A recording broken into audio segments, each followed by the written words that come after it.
नमस्कार प्यारे विद्यार्थियों, आपको नव वर्ष की हार्दिक शुभकामनाएं। अच्छे से पढ़ाई कीजिए, आगामी परीक्षा की तैयारी कीजिए। आज हिंदी साहित्य एवं व्याकरण में आपके लिए एक नए टॉपिक के साथ आए हैं। कक्षा 12वीं में जो कि गद्य काल के बारे में प्रश्न इस वर्ष पूछे जाएंगे। और गद्य काल का विभाजन 6 भागों में किया गया है। गद्य काल की शुरुआत, उसकी परिभाषा, ये सब पढ़ते हैं। तो आज अपन टॉपिक शुरू करते हैं आधुनिक काल। तो साहित्य में आधुनिक काल का प्रारंभ भारतेंदु युग से होता है। जब भारतेंदु जी की जो रचनाएं हैं उन्हीं के नाम से आधुनिक काल का प्रारंभ होता है। आचार्य शुक्ल ने आधुनिक काल की समय सीमा 1843 से मानी है, क्योंकि इस समय जो काव्य कृतियाँ लिखी गई वह उनमें आधुनिकता का विद्वान थी। तो शुक्ल ने इस काल को गद्य काल नाम दिया है। आचार्य रामचंद्र शुक्ल ने इस काल को गद्य काल दिया है। वहीं मिश्र बंधु जो हैं उन्होंने इसके लिए आधुनिक काल कहा है। गणपति चंद्र गुप्त हैं, उन्होंने इसके लिए आधुनिक काल कहा है। राम कुमार वर्मा ने भी इसके लिए आधुनिक काल कहा है। और मिश्र बंधु ने वर्तमान काल कहा है। मिश्र बंधु का कहना था यह वर्तमान काल है। शुक्ल जी का था जो गद्य काल के लिए गद्य काल कहा उन्होंने। और राम कुमार वर्मा ने इसके लिए आधुनिक काल कहा। इस आधुनिक काल को काव्य में 6 वर्गों में व्यक्त किया गया। जो आधुनिक काल है उस काल को 6 वर्गों में व्यक्त किया गया। और यह हिंदी साहित्य का जो काल विभाजन किया गया था उनमें से चतुर्थ काल है। जो पहला काल था वह वीरगाथा काल के नाम से जाना जाता है। दूसरा काल भक्ति काल के नाम से जाना जाता है। तीसरा काल रीति काल के नाम से जाना जाता है। और चतुर्थ काल को आधुनिक काल कहते हैं। और इसको अलग अलग जो आचार्य हैं उन्होंने अलग अलग परिभाषाएं दी हैं। किसी ने गद्य काल कहा है, किसी ने वर्तमान काल कहा है। तो आधुनिक काल के काव्य को 6 वर्गों में व्यक्त किया गया है, जो कि भारतेंदु बाबू हरिश्चंद्र से प्रारंभ होता है। भारतेंदु युग सबसे पहला इस आधुनिक काल के 6 विभाजन है। पहला काल है, उस विभाजन में प्रथम उप भाग है भारतेंदु युग, जो भारतेंदु जी के जन्म से 1900 तक 1857 से 1900 तक का समय सीमा को भारतेंदु युग कहा जाता है। दूसरा युग है द्विवेदी युगीन काव्य। द्विवेदी युगीन काव्य अर्थात द्विवेदी युग, इसकी समय सीमा 1900 से 1920 तक बताई गई है। तीसरा है छायावादी काव्य। इसकी जो समय सीमा है वह 1920 से 1936 तक है। फिर है अगला प्रगतिवादी काव्य, यह 1936 से 1943 तक है। और फिर है प्रयोगवादी काव्य। प्रयोगवादी काव्य जो कि 1943 से प्रारंभ होता है, 1953 चलता है। फिर अंतिम काल जो 6वां काल है आधुनिक काल का, उसका नाम है नई कविता। इसको 1953 से और वर्तमान तक जो कविता का स्वरूप चल रहा है वह नई कविता के नाम से जाना जाता है। तो यहाँ हमने पढ़ा हिंदी साहित्य के विभाजन के बारे में। जो चतुर्थ काल है आधुनिक काल, आप इनको समझें। ये पांचों जो 6 इस उप विभाजन किए गए हैं और इन्हीं में से इनकी विशेषताएं पूछी जाएंगी।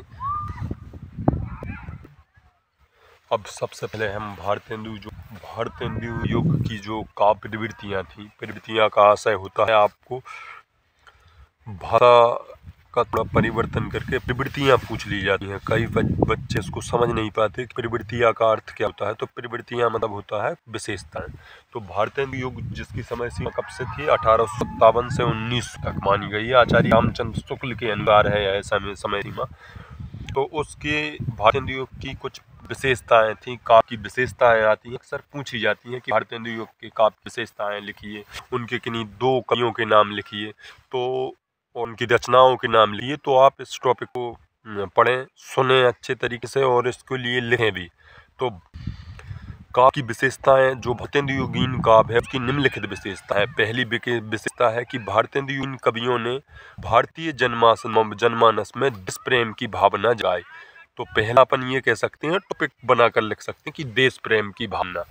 जो जितने भी भारतेंदु युगीन कवि थे उन्होंने देश प्रेम कोई जो भावना थी, देश से संबंधित कविताएं, स्वतंत्रता संबंधित कविताओं का लेखन कार्य किया। उन कविताओं के स्वर थे देश के प्रति प्रेम भावना से प्रेरित कविताएं थी।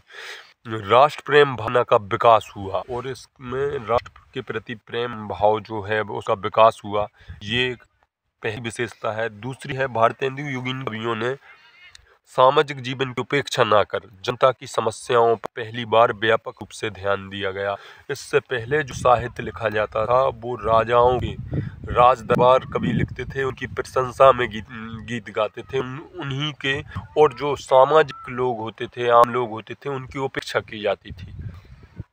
उनका मुख्य बिंदु होता था वह राजाओं की प्रशंसा करते थे, उनके वीरता, उनके शौर्य, श्रृंगार, नायिका के नक्श का वर्णन होता था। लेकिन भारतेंदु आधुनिक युग में आकर जो समाज में व्याप्त समस्याएं थीं उन पर जोर दिया गया।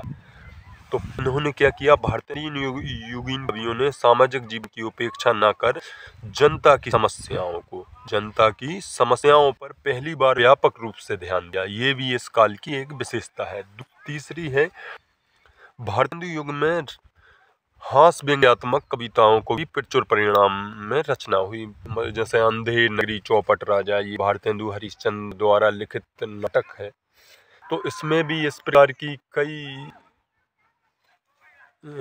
कृतियों का विकास हुआ जो कि हास और व्यंग्यात्मक, जिस प्रकार अंधेर नगरी, चौपट राजा एक हास भी है और उसमें व्यंग्यात्मक है, शासन तंत्र के बारे में बताते हैं। तो इसमें हास व्यंग्यात्मक कविताओं की प्रचुर मात्रा में रचना की गई। ये भी लिख सकते हैं कि हास व्यंग्यात्मक रचनाओं का लेखन कार्य हुआ।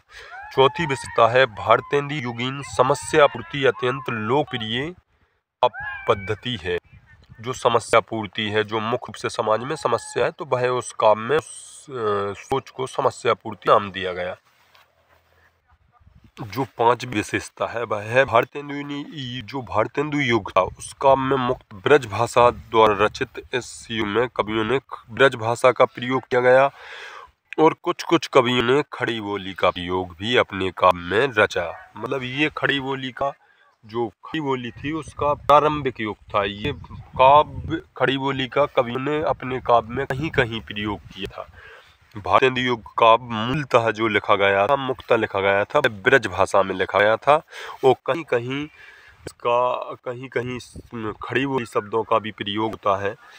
छठवीं विशेषता है, भारतेंदु युगीन कवियों ने अपने काव्य में अनुप्रास, यमक, श्लेष, याद रखना आप, अनुप्रास, यमक और श्लेष, उत्प्रेक्षा एवं संधेय जो अलंकार आदि अलंकारों का सहज प्रयोग किया एवं जो इनकी शैली थी उसे पद शैली का नाम दिया। पद शैली का प्रयोग इन्होंने अपने काव्य में किया।